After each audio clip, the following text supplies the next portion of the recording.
Chapter 323. Yuan Tingshan asked curiously, I can still feel qi. I know that the Taoist sect you're from has a few sayings about listening to qi, looking inside, and guarding the orifices.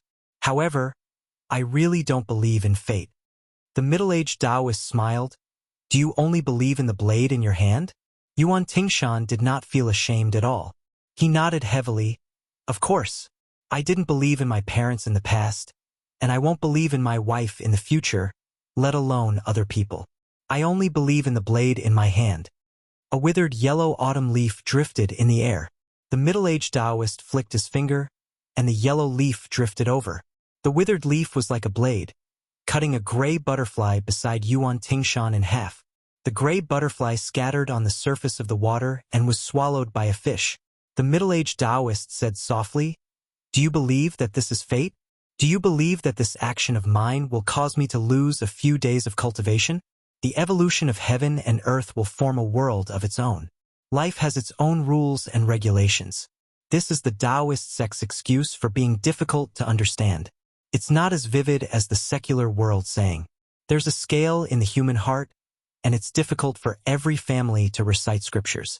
In a person's life, whether they do good or evil, it's like doing business with the heavens. It's always between positive and negative. Those who take advantage of the situation can be seen as accumulating merit money. They are all relatively shrewd merchants. This is the real foundation of the three sections. This is also the reason why only the three sects are still standing in the 100 schools of thought, such as the school of Mo. To me, Zhongyi's idea is very good, but it's a pity that he can't escape the fate of losing money. You might not like to hear this, so I'll tell you more details. There's a dragon pond in the Celestial Master's residence. It raises over 10 kinds of spiritual creatures that were found from all over the world. It uses spiritual energy to cultivate the lotus in the pond. This lotus is also known as the longevity fate lotus. The bottom lotus has already bloomed for 1,600 years. Currently, Mount Longhu's fate is flourishing, and there are as many as 18 lotus flowers. 500 years ago, Mount Wudong was powerful, and there were only 6 lotus flowers in the dragon pond. In the recent 100 years, Qi Xuanzhen ascended, and a celestial master changed the emperor's fate. Later on, Mount Longhu became the sect leader, and new lotus flowers bloomed in all Taoist sections. Do you really think that Zhao Danping went down the mountain to the capital because of a dispute with Zhao Danxiao's brother?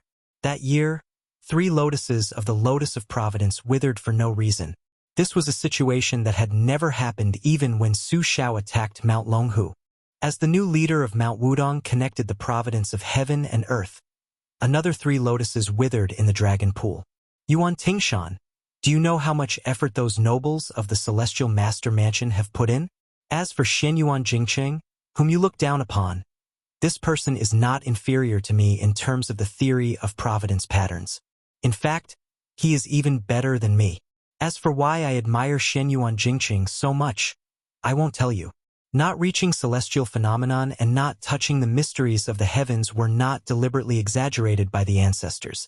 Yuan Tingshan was dumbfounded. The middle-aged Taoist laughed self-deprecatingly and sat down cross-legged. Life and death are 2 different things. I have cultivated for 300 years. Back then, I went astray and cultivated to be a hermit. Now that I've talked about it, I can't stop talking. Fine, I'll talk to my heart's content today. Let's talk about the Lotus of Providence at the Dragon Pool and the Wu family's sword tomb. There are hundreds of thousands of ancient swords, famous swords, and broken swords. The children of ordinary people are caught when they are 1 year old. After the children of the Wu family are born, they will be led by their elders to the Sword Mountain. They can only go down the mountain after they find a life sword. Do you believe that there are people who go up the mountain when they are just a few years old and can't go down the mountain until they die of old age? Yuan Tingshan sat closer to the middle-aged Taoist and asked in confusion, Won't they starve to death? The Taoist said indifferently, Before the age of 10, the guards of the sword tomb will send some food. After 10, it's up to the heavens. Yuan Tingshan was not blindly cautious and did not know what was good for him. When he got closer, he let go of the hilt and put it aside. Hearing this secret that he had never heard of, Yuan Tingshan curled his lips and showed disdain for the Wu family's sword tomb. He said sarcastically, "The Wu family's sword tomb's glory is only when the 9 swords came out of Beimang. The 100 years old and new sword gods have nothing to do with them." The middle-aged Taoist said indifferently, "You know about Dong Tai?" Yuan Tingshan laughed heroically and said, "Of course. Among the sword experts today, this guy has the most celestial aura. Sooner or later, I will use this guy as a whetstone." The Taoist looked at the rising mist in the pond and said, "The world only knows that Dong Tai came out of nowhere and fought with Wang Xianji of the martial emperor city to a draw. Later on, he went to the Wu family's sword tomb to seek revenge. However, they did not know that Dong Tai practiced the sword in the sword tomb's sword mountain. This person was originally an illegitimate son of the Wu family. After he was discovered by the sword tomb, he was brought back to the family when he was 6 years old. According to the sect's rules, he was thrown to the sword immortal realm. Who would have thought that this throw would throw a great talent who could enter the sword immortal realm at any time? Wang Xianji is not willing to be number 1 in the world, but Dong Tai is not much inferior." Yuan Tingshan hesitated for a moment and swallowed his words back into his stomach. This was very rare. The middle-aged Taoist was able to see through people's thoughts and said with a smile, "You want to ask if my cultivation is compared to Dong Tai Wang Xianji?" After his thoughts were seen through, Yuan Tingshan did not pretend to be polite and said with a grin, "Yuan Tingshan is bold enough to ask." The Taoist seemed to be modest and said, "If it's a competition of strength, of course I can't beat Wang Xianji." This young man with the surname Wang was said by a stubborn old man of the Dragon Tiger Mountain to be a martial artist who could compete with Ancestor Lu. Since ancient times, proving one's Tao with strength has been a wrong path. Only that young man managed to hit the right path. Yuan Tingshan knew that this Taoist tone was so big that it could accommodate the whole world when he was at the edge of the deep pond in Yunjin Mountain. He did not make a fuss when he heard the middle-aged Taoist call the city lord of the martial emperor city a young man. Yuan Tingshan did not believe in anything but believed that whoever had the hardest fist was the boss. Since it was obvious that this immortal was an expert whose cultivation was unfathomable, even if he said that he was the Tao ancestor or the founder of the 3 pure ones, Yuan Tingshan would still hold his nose and cheer loudly. Moreover, Yuan Tingshan was more shocked by the terror of the old monster Wang's supernatural power. He clicked his tongue and said, "This old man is invincible." The middle-aged Taoist chuckled softly and said, "A single word from a monarch can decide a person's life and death. You must know that the most holy of the 3 sects can borrow the power of heaven, earth, ghosts, and gods to turn their words into prophecies. In the past 100 years, the number of land immortals who stood out among the 3 sects and 9 schools can be counted with one's fingers. However, in your generation, the number of land immortals can be counted with 2 hands. It's because that person who killed millions of people was bored and shifted the remaining fate of the 8 fallen countries to another chessboard. Yuan Tingshan, I don't know if I can see you occupy a place in my lifetime." Yuan Tingshan was surprised and said, "Me?" The Taoist said calmly, "Yuan Tingshan, I don't mind telling you the truth. Killing the crown prince of Bailiang has cost you a lot of your fate." Yuan Tingshan was about to draw his sword out of anger, but he managed to hold back his impulse. The middle-aged Taoist continued, "But with you and I sitting here, I've finally returned some fate to you." The middle-aged Yuan Tingshan's gaze was like a knife as he asked, "Immortal Elder, who are you? Why are you so fond of me? I've never believed that a pie would fall from the sky. Even if it did, it wouldn't fall on Yuan Tingshan's head." The Taoist looked at the rainbow and muttered to himself, "Back then, I let down the country and the beauty and insisted on entering the mountain to cultivate. Why? I've thought about it for many years, but I still couldn't figure it out. Therefore, there are many things that don't make sense in the end. Why did Xin Yuan Jingqing like that woman? Why did she choose to jump off the cliff even after seeing Shen Yuan Jingqing's remnant soul? Also, why did that Fengdu green robe fall in love with Li Chungang at first sight and never forget him? In the creation of heaven and earth, there's no greater spiritual energy than humans. What is heaven's secret? It's probably the human heart.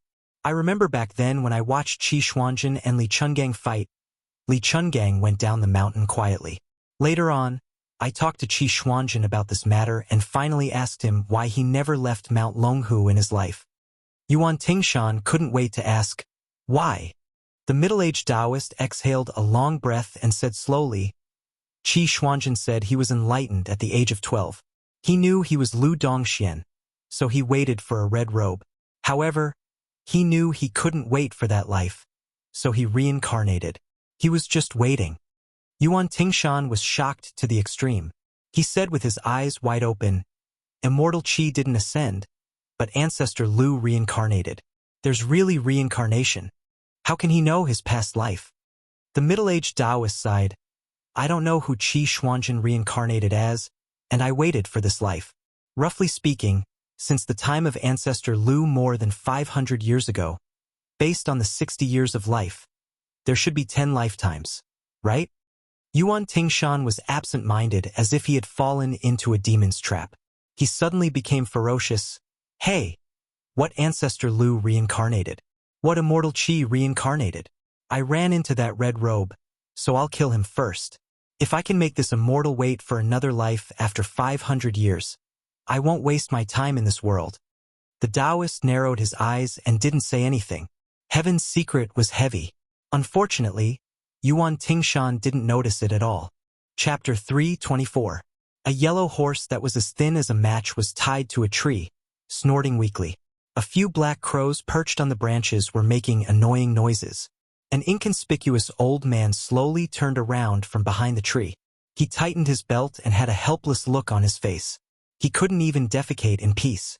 He raised his head and shushed the crows a few times. However, the crows were indeed birds that lived near the city. They were more experienced than the old sparrows on the Spring God Lake. They were not afraid of the bluffing old man under the tree at all. The old man was not angry at this. He picked up the reins with one hand and led the horse forward slowly. He weighed the ragged money pouch in his hand. There were not many copper coins left. He glanced at his beloved horse that accompanied him along the way. The yellow horse was nicknamed Little Yellow. It was like the old man's own son, never being ridden. If there were only reeds that could be used as a mattress, Little Yellow would have slept on it first. Alas, a poor man's ambition was short, and a thin horse's hair was long. In fact, the silver that he carried with him was enough for food and clothing. From the north to the east, the old man ate and slept in the open. He did not have any expenses.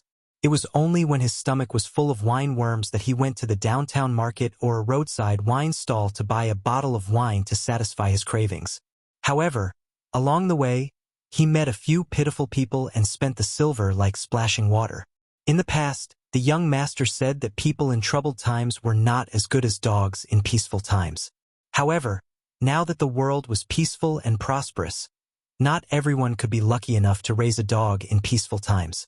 The old man who could not even defecate was from Western Shu. In this life, he had traveled to many places. He did not consider himself a Jianghu hero who helped people in distress. Indeed, when he traveled outside, he was more generous than the rich. Even if he was the richest in the world, how could he compare to the emperor and his young master? If he compared his life experience, he was not sure. There was no worst, only worse. On this trip, he spent a large sum of money to cross the river, not to pay the cheap ferry fare of a few dozen copper coins. The two boatwomen on the boat were a pair of mother and daughter. The boatman was the head of the family. He had a sharp mouth and monkey cheeks. After rowing for a while, he said that he was tired and asked his wife to take over. He squatted at the bow and played dice. He was addicted to gambling. Before they reached the shore, the man's eyes were sharp. He saw the old man's money pouch and asked him if he wanted to eat some meat. At first, the old man thought it was some carp that could be fished up from the river. Since there was still half a pot of wine in the wine pot, he agreed. But when he saw the mother and daughter expressionlessly took off their thin and mended clothes, the old man was scared. Only then did he realize that they were prostitutes on the ship. He hurriedly stopped them, and when they reached the shore, they threw away the majority of the money and ran away as fast as they could. When the old man traveled with the young master in the past, when he came across bold village women who exposed their breasts to feed their babies, he would stare until the young master pulled him away. If he really wanted to do something serious, the old man really couldn't do it. Moreover, the mother and daughter were so young that they could be his daughter and granddaughter. Especially the little girl's real age was only 13 or 14 years old. On top of that, because her family was poor and couldn't afford to eat, she looked like an 11 or 12-year-old girl from a rich family. If he did this kind of thing, wouldn't he be punished by the heavens? Taking 10,000 steps back, the Prime Minister's gatekeeper was a third-rank official. Even Grand Secretary Zhang's gatekeeper couldn't compare to the Bailiang Palace where Old Huang, lived, right? Although Old Huang, was only a horse feeder in the prince's mansion. According to the saying, not to mention third rank, I should be a seventh-rank official. If I really wanted a woman and went crazy, would it be difficult? Old Huang, had woven more than 10 pairs of straw sandals for the young master, so I wouldn't be lacking in any way. When we were traveling, the young master unintentionally brought up this matter, saying that when we returned to Bailiang, he would help me find a wife to warm my bed. When Old Huang thought of this, he laughed foolishly, subconsciously swallowing his saliva. Of course, he didn't dare to defile a beautiful maiden. A middle-aged woman still had her charm and whatnot. He also admitted that he wasn't worthy. However, at that time, Old Huang, still hoped that there would be a fair and tender maiden rolling in the sheets. Wah! I was just being polite with the young master. Why did the young master take it seriously? Old Huang slapped his face and muttered to himself, Old Huang, who asked you to pretend to be a master? Back then, you didn't become a blacksmith but practiced swordsmanship. Wasn't it so that you could get close to those heroines? Why did you become stupid after practicing so much? Why did you ruin such an ambitious and beautiful original intention? The young master was indeed knowledgeable, but he wasn't sour. His words were especially comfortable. Every time he stole a chicken or duck or nibbled on cucumbers or roasted sweet potatoes. When he was in a good mood, his words were beautiful. Old Huang clearly remembered a saying that in the world, there was a kind of person whose heart was higher than the sky and whose life was thinner than paper. He thought about achieving great things all day long, but unfortunately, he didn't have the ability to do so. Old Huang felt that this was a great truth. Even a boor like him, who didn't know how to read, understood it. Hey, was he praising him, Old Huang, for having the strength to do the things he wanted to do? Old Huang was secretly happy when he thought about it. When he grinned, people would notice that he was missing 2 front teeth and was very leaky. The old man and the skinny horse walked slowly, but in this world, as long as one walked, no matter how long the journey was, there would always be an end. Wouldn't they be able to see the majestic city as soon as they looked up? Martial Emperor City wasn't originally called Martial Emperor City, but Overlook City. It was a vassal city of a royal family in Dongyue during the spring and autumn period. It was named after a line in a poem written by Sage Zhang when he traveled to the Eastern Sea thousands of years ago. Donglin's stone platform to see the vast sea. Later on, Wang Xianji, who was a nobody, fought again and again in the Jianghu. He was highly regarded by the royal family of Dongyue and was taken in as their son-in-law. They wanted to use Wang Xianji's invincible strength to rebel and usurp the country. After they failed, they hoped that one person would die to atone for the crime of the whole city. After the city was besieged, as a member of the royal family, he committed suicide in front of 60,000 armored soldiers. The emperor of Dongyue was still unwilling to let him go. Of course, he didn't say that he wanted to exterminate his entire family. After all, if he did so, wouldn't the emperor's own family be killed? However, the massacre of the entire city was unavoidable. Coincidentally, Wang Xianji had just returned from a battle with the contemporary sword god, Li Chungang. He didn't waste any words with the emperor and directly killed his way from the outside of the city to the outside. He carried the city lord's corpse back into the city and then killed his way back to the outside of the city. He killed his way back to the outside of the city 3 times. On the last time, he killed his way to just 30 steps away from the East Yu Emperor's tent. He killed all the elites of the Eastern Yu sword pool who had been the imperial guards of Dongyue for generations. Wang Xianji forced the emperor to make a vow to the city by himself. That was how the martial emperor city became independent during the spring and autumn period. The older Wang Xianji got, the more profound he became, occupied the Eastern Sea and looked down on the Jianghu. He was truly invincible. In the end, when the Liang dynasty unified the country, the old emperor, who had established an unprecedented great cause, personally rushed to the martial emperor city to have a private talk with Wang Xianji. One was the emperor who ruled the world. The other was an ordinary man who claimed to be able to kill the immortals of the earth. The world only knew that the two of them had a pleasant conversation. Neither the emperor nor the ordinary man was angered. After that, even when the martial emperor city secretly killed the Jianghu people, the imperial court only turned a blind eye to it. Nowadays, Wang Xianji rarely fought with others. The world no longer expected anyone to be able to defeat this martial artist who was so conceited that he could fight with ancestor Lu 500 years ago. The new sword god, Dong Tai, and Xing Yi, Chao Chongqing, were all legendary figures.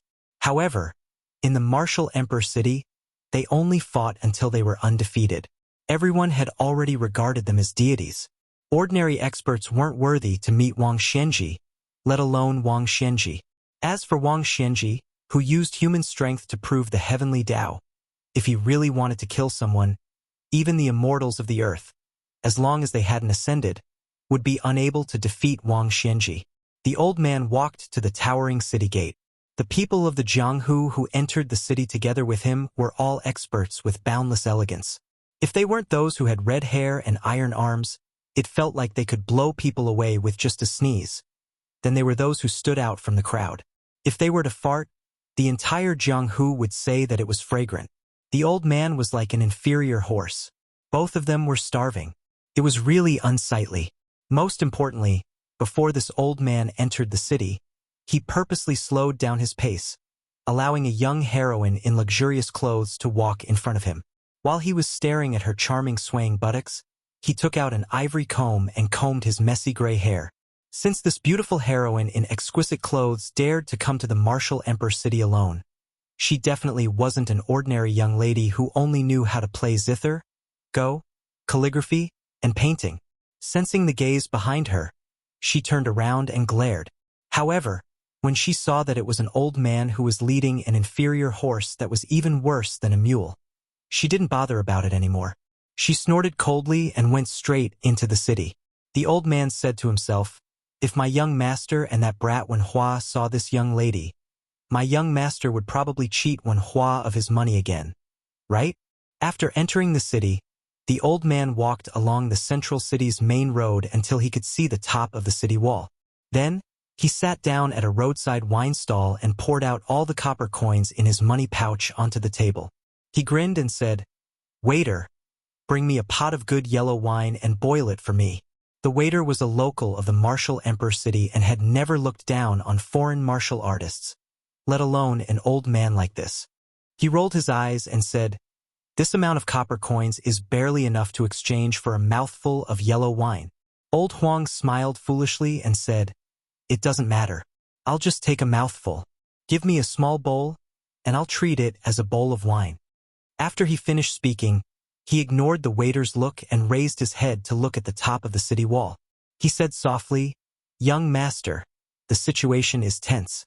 But this time, old Huang won't talk nonsense." Chapter 325. Shenyuan Qingfeng. Qingfeng. It really wasn't a festive name. Su Fengyan and the new head of the Shenyuan family left the Dragon King River on the same boat.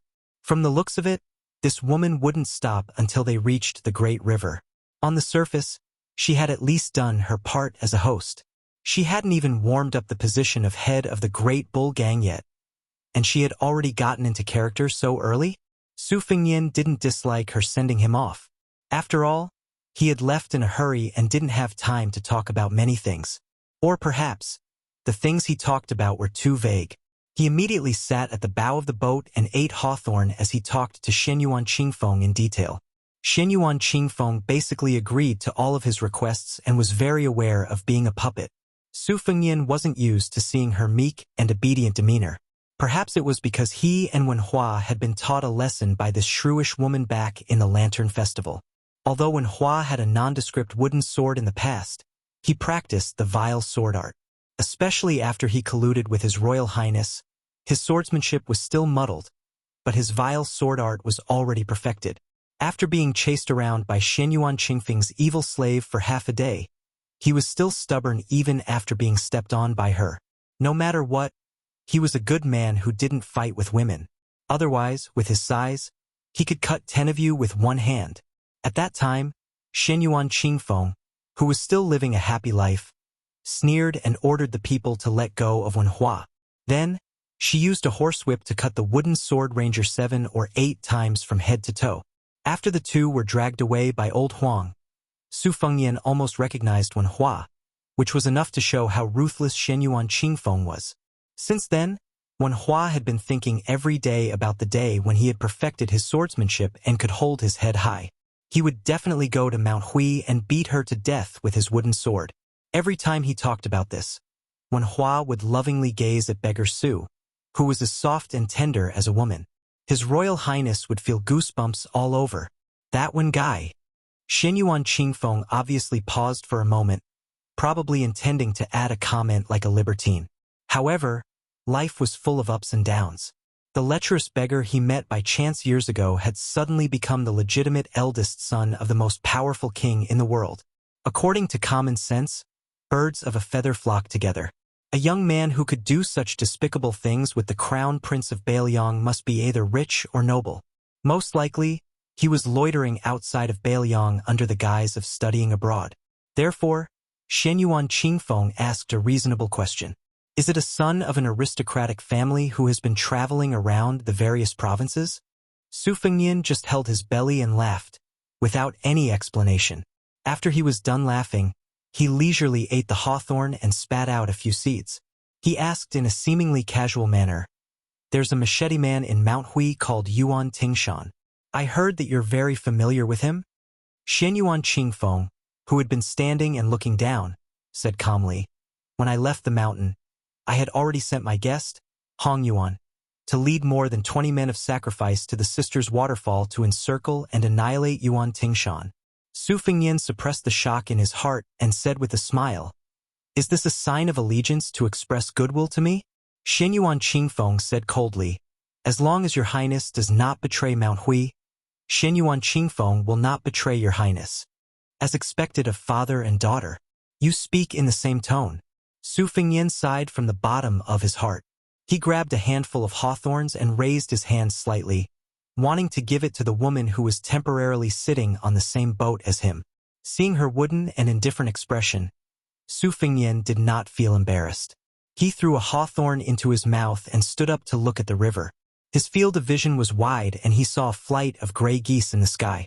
Second sister Su Weisheng had once said that the geese in front of him would definitely be an experienced old geese who had traveled south and returned north. Su Fengyan was lost in thought when Shu Xiao came from the back of the boat, reporting that there was a raft of people chasing after them from Mount Hui's ferry. Su Fengyan walked to the side of the boat and saw a familiar-looking man on the raft. It was the flower thief who had been surrounded by danger by Blue Bird's Xana spear. He waved the fan of beauty and thought that he could bring about a cool autumn. Su Fengyan absolutely did not like this self-proclaimed romantic Jianghu man. Later, more than 30 people rushed to the snowy plains, putting on a grand display of changing their allegiance. Unfortunately, these heroes' flattery was all for naught. More than 10 fence-sitters with uncertain positions were hung up by His Royal Highness on the spot. Su Fengyan saw that this fellow was pestering him endlessly, but he did not intend to make a fuss about it. However, what was strange was that other than this low-ranking guest from Mount Hui, there was also a young child on the raft who was not familiar with the ways of the world. He looked like he was carved from jade, with rosy lips and white teeth. He was very likable and adorable. Su Fengyan was immediately shocked. Could it be that nowadays, it had become popular to bring along family members to seek refuge? The man, who had made a name for himself in Jianghu by picking flowers, rode his bamboo pole with all his might, trying his best to catch up with the large boat. With great difficulty, he finally caught up with the large boat. In a loud voice, he said, "His Royal Highness, Long Yushuan of Jian Province's Langyi County, requests an audience." Su Fengyan unhappily said, "Didn't you see him? Did you take your son fishing on the Shi River?" Long Yushuan seemed to have been hit in his weak spot. He was slightly flustered and exasperated. He hurriedly explained, "Your Highness," this humble one left in a hurry. "I don't know how this strange child got on the bamboo raft."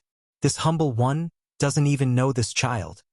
Unexpectedly, the delicate child called out, "Dad," crisply, which immediately made Long Yuxuan lose his composure.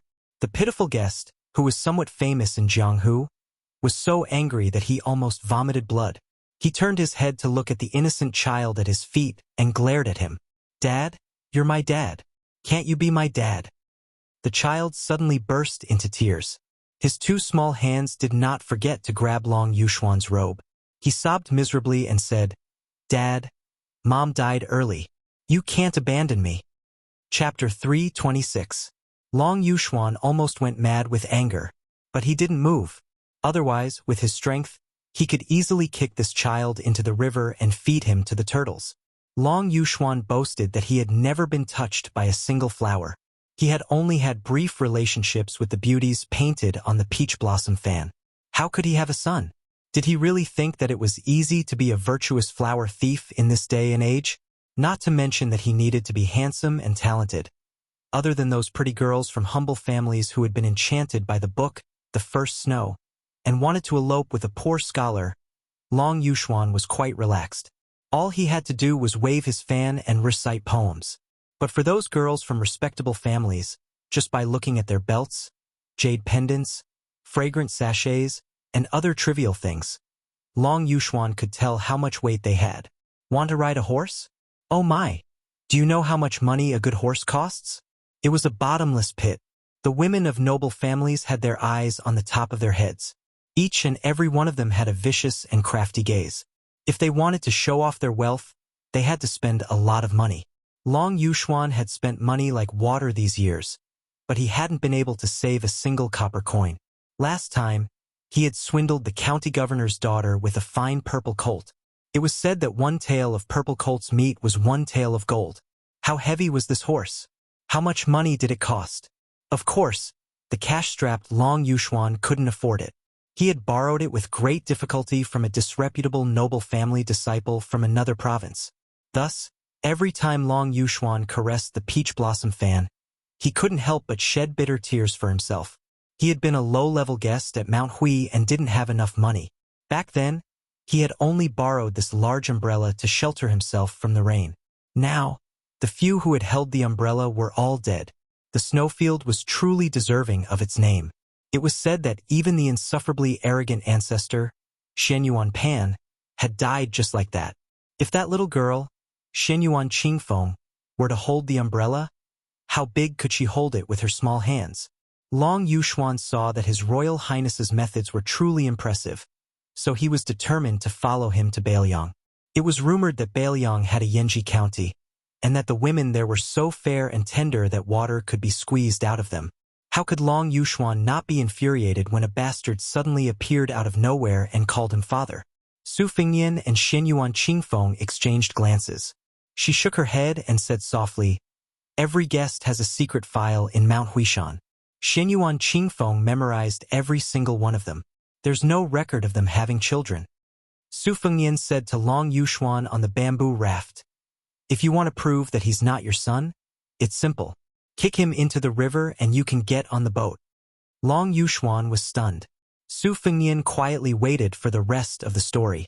If this person really did such a ruthless thing, not only would the old god of swords Li Chungang be able to save the drowning child, even he and Bluebird would be able to do it. As for the rapist, there was no point in him getting on the boat. Even if they boarded the ship, they would still die.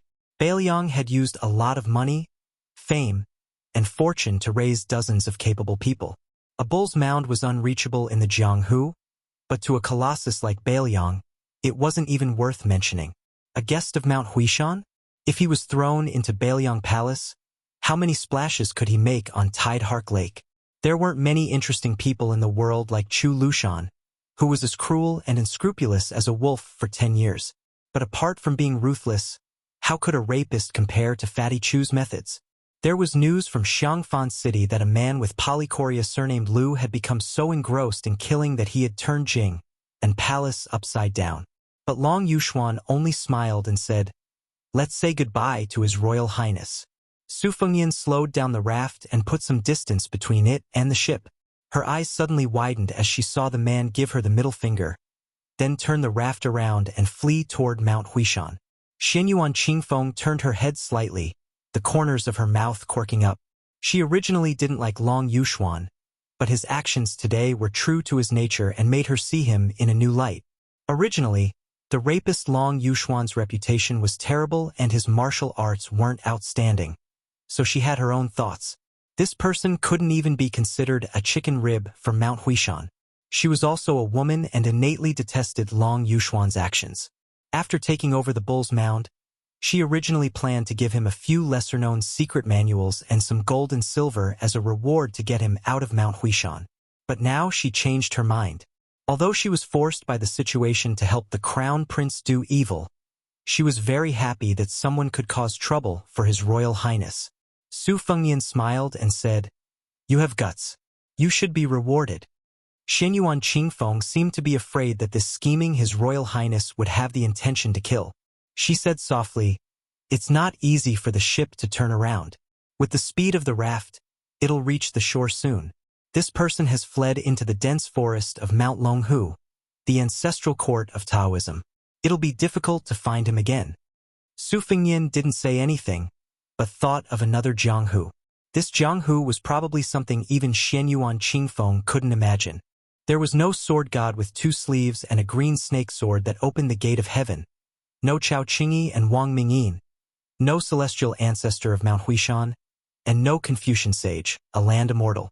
Even Long Yuxuan, a lowly guest elder who looked like an ant at the moment. There were old servants and crippled horses, bandits and thieves, wanderers with wooden swords, and a straw bag beggar. Every day, they could ask for food and clothing, and if they didn't mistreat their stomachs, everything would be fine. If their farts could have the smell of meat, and not just the smell of sweet potatoes and garlic, then it would be even more fortunate. He clearly remembered that wanderer with a wooden sword at his side to put on a shabby front. His specialty was to use yams, glutinous noodles, and sesame oil to make a meal. The yams were mashed and stewed until they were soft. The glutinous noodles were kneaded repeatedly, filtered through a straw sieve, and then found a bamboo cage to steam them. He then stir-fried them with sesame oil, added onions and garlic, and stir-fried them. He had never eaten such delicious food in his life. Every time, he had to fight with the one surnamed one until his face was covered in dirt. The strength that he had accumulated with great difficulty after wolfing down the food was all used up in the fight. After they were done, the two of them would lie on the ground with their arms and legs spread out, happily bragging and farting. They would bitterly say that the wanderer they saw in the downtown area yesterday was just a man with a pretty face. They would drool when they saw the bosom of the pretty girl from a humble family on the 2nd floor of the restaurant the day before yesterday, and talk about how aggressive they were. The one surnamed one couldn't even afford a metal sword or a bronze sword. After meeting him and old Huang, they wouldn't have known each other without a fight. He liked to run into the crowd even when he was leading his horse and drinking water. He couldn't wait for everyone in the world to know that he was a young master who could both afford to buy and raise horses. This guy really wanted to save face. This was also Jianghu. There were 2 places in Jianghu. Su Fengyan preferred the one where there was a lively Wenhua. Therefore, Su Fengyan turned to Xianyuan Qingfeng and said with a smile, "I'll have to trouble you to find this person and tell him that I've accepted him as a guest official of Beiliang Palace." Xianyuan Qingfeng frowned and said, "Really?" Su Fengyan nodded and said, "When I speak under the bed, my saliva is a pit." Chapter 327. After Xianyuan Qingfeng changed boats, he didn't return to the Bull Mound. Instead, he followed the Dragon King River and entered the Azure Dragon Stream, heading towards Mount Longhu to look for that guest elder. The flower thief didn't mind being a stray dog. Without a residence to guard, he could live without any restraints. Thus, when Xianyuan Qingfeng found him, this guy actually managed to catch a pheasant and roast it over a bonfire with the child. Long Yuxuan saw with his own eyes that the Prince of Beiliang's ship didn't turn around, so he relaxed a little. Furthermore, he didn't expect Xianyuan Qingfeng to mobilize so many people to enter the mountain to hunt him down. When he was surrounded, he didn't have any heroic spirit. nor did he wag his tail to beg for mercy. He only asked Mount Hui to let off the child who seemed to have jumped out of a rock. Xianyuan Qingfeng didn't beat around the bush and roughly explained the meaning of the Su Fengyan. Long Yuxuan was filled with vigilance, afraid that he would walk right into the trap. Seeing that this person was so displeased, Xianyuan Qingfeng was slightly displeased and left without saying anything. Long Yuxuan actually believed most of Xianyuan Qingfeng's words when he saw the formation he had set up. However, what really made him decide to chase after the big ship was the child beside him saying, "Father, let's capture all the big sisters on the ship and make them our mothers." Even if Long Xuanyu had 10 times the guts of a bear and a leopard, he wouldn't dare to snatch the women from his royal highness. He wouldn't even dare to take a few more glances to feast his eyes. However, since he had a way out, his face was still acceptable. If he didn't go with the flow, when would he? After catching up to Xianyuan Qingfeng, she magnanimously got off the boat at the Dragon King River and lent it to him. When Long Yuxuan bid farewell to her, he was sincerely convinced for the first time and promised that if he could achieve meteoric success in Bailiang in the future, he wouldn't forget Miss Xuanyuan's kindness in recommending him. After catching up to that air in the Shi River, Long Yuxuan still felt as if he was walking on thin ice after changing boats. However, His Royal Highness didn't exchange pleasantries and asked the retainer to arrange accommodations for the father and son pair. This actually made Long Yuxuan feel extremely reassured. After that, he didn't take half a step out of the cabin and behaved himself. He was afraid that His Royal Highness would mistakenly think that he had the idea of picking flowers again. If that happened, he would die unjustly. It wasn't easy for him to jump from an unranked guest of Mount Hui to a guest of honor in Bailiang Palace. It could be considered as a carp jumping over the Dragon Gate. If he were to be slaughtered right after becoming a sky dragon, it wouldn't be so miserable. On the other hand, that little brat was like a newborn calf that wasn't afraid of tigers. He acted like an old man and was in a complete mess. Whenever he felt bored, he would walk out of the cabin with his hands behind his back. If he wasn't leaning on the railing to look at the river, he would stand at the bow of the ship and assume all kinds of postures that showed that he had experienced the vicissitudes of life. That wasn't all. When he saw the beauties of several His Highness, he approached the androgynous brother and sister. He raised his little head and sighed softly with a look of disappointment. Then he walked to the front of the most beautiful young woman. He raised his head and stared at the same spot, nodding slightly. Finally, he came to the side of the older sister who was holding the white cat. When he saw the rise and fall of her breasts, his eyes lit up and he said in a deep voice, "Good, good, very good." The women didn't know whether to laugh or cry. Even the cold-tempered Princess Jing, and Pei Nanwei, was amused. Morong Wuzhu covered her mouth and laughed. She didn't mind this little brat mocking her breasts. Yu Yuwei stared blankly for a moment.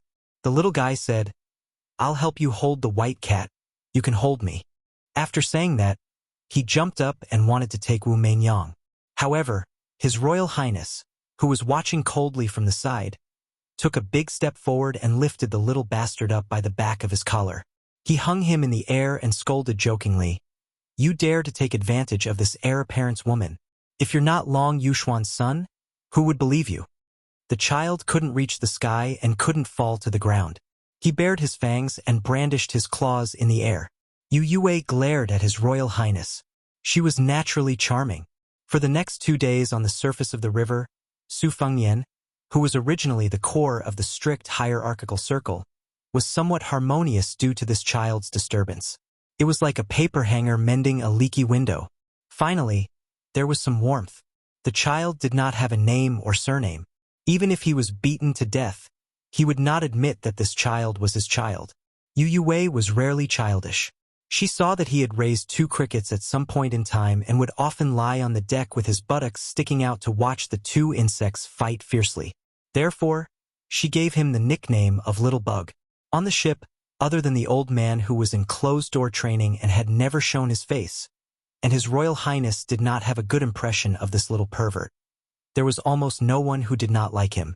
Even the 2 pet beasts, the charmingly naive white cat Wu Meinyang and the lively and active tiger Kuei Bodhisattva, did not treat this child as a stranger. Especially Wu Meinyang, who would often sneak out of the cabin and find the child. When she found him, she would leap on top of him and throw herself on his little face. A strange scene that was often seen was the child fighting the crickets. A white cat and a tiger Kue Bodhisattva would quietly squat on the side and watch the fight. Every time Su Fengnian bumped into this child, he would gently kick the child's buttocks, making him fall flat on his face. Only then would he vent his anger. Who told this little pervert, who was better than his master, to knock on every woman's door every night with all kinds of strange excuses? Sister Morong, it's getting cold. Do you need little bug to warm your bed? Father said that young men can make pancakes on their buttocks. When little bug is warm, I'll lie in it. Okay? Aunt Pei, the night is long. Little bug is not in the mood to sleep. The Mid-Autumn Festival is coming. Why don't we admire the moon together? Sister Yu, that part of yours is heavy. Are you tired? Little bug is good at kneading and massaging. I'll help you relieve your tiredness. Okay? Sister Bluebird, I know you like to wear green clothes. Today, Little Bug specially changed into green clothes. Don't we look like cousins who have been betrothed since childhood? Acting like a hooligan did not seem to work. The little bastard was very clever. He immediately changed his approach and knocked on the door. Sister Morong, you and I are both destitute people who have left our homes. Shouldn't we comfort each other? Auntie Pei, I heard that you're good at hand-to-hand games. Little Worm stole the chess set and learned the 2 moves Big Avalanche from Dad during the day. So he secretly created his own inner twist move. Why don't we fight until dawn? Sister Yu, Little Bug helped you find your lazy cat, Wu Mainyang. Open the door. Sister Blue Bird, Little Bug wants to learn the spear art from you. For the past few days, Long Yuxuan had been living in fear and trepidation.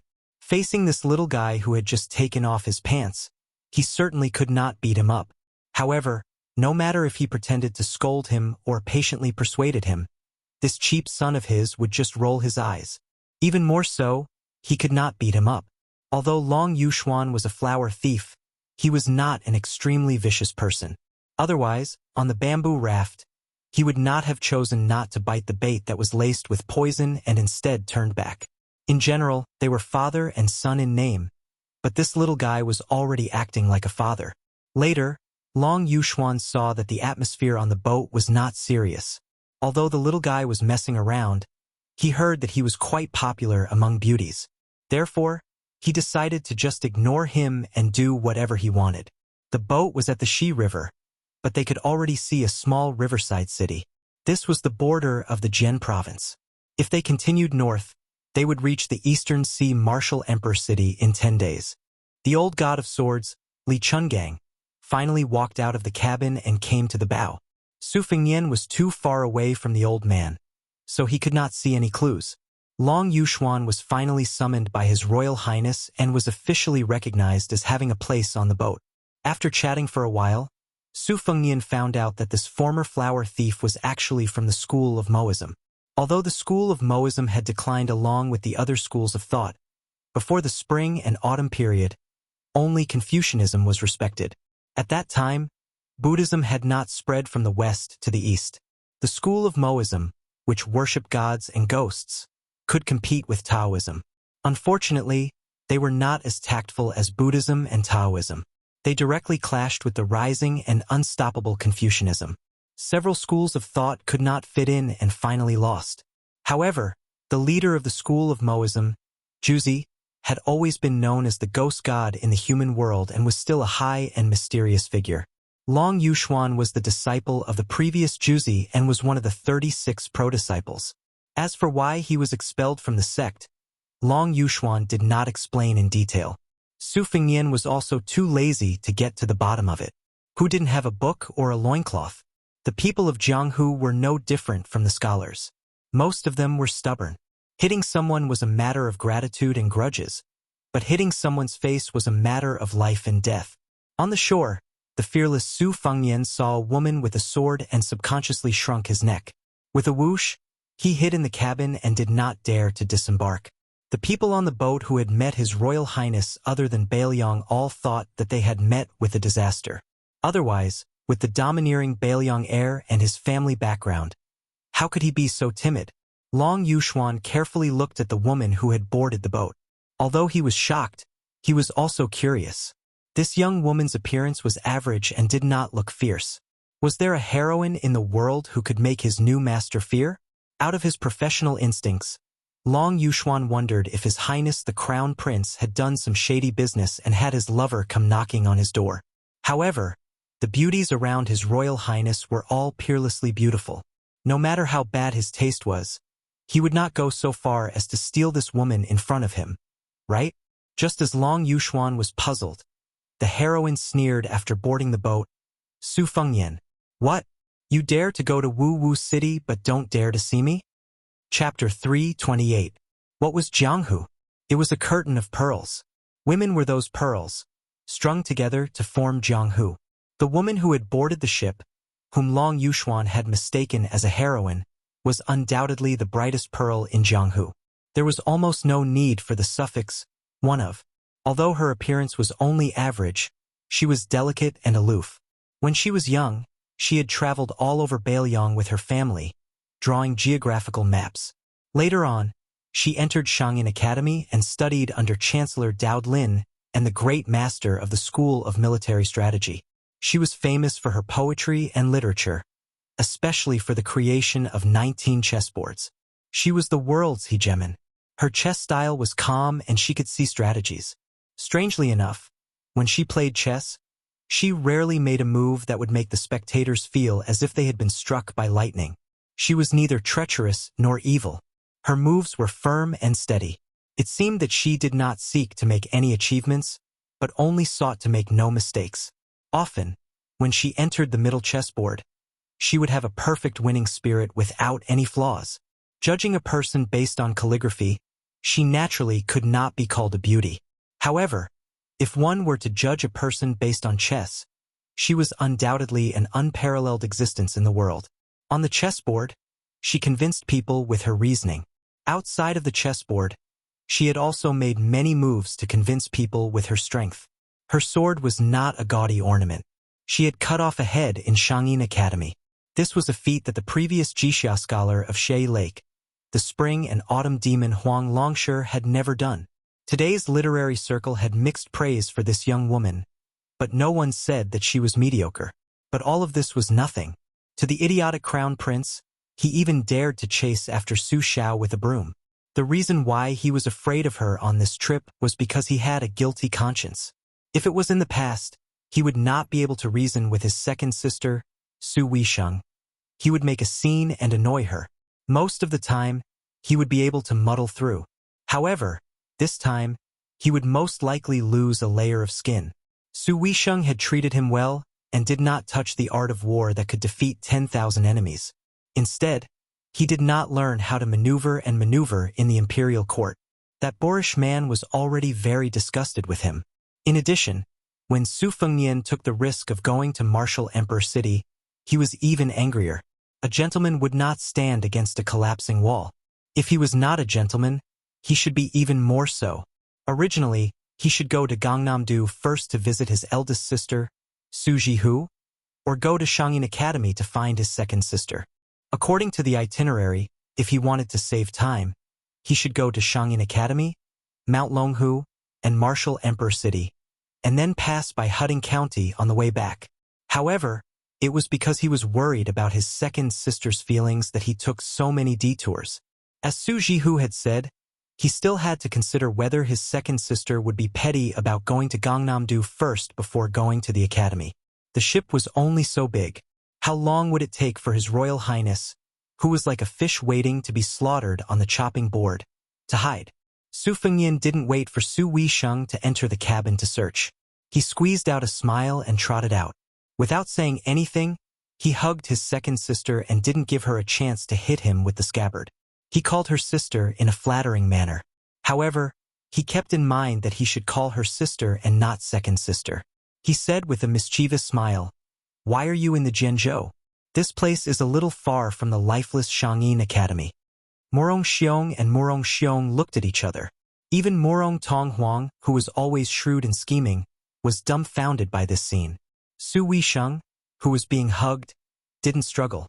He said calmly,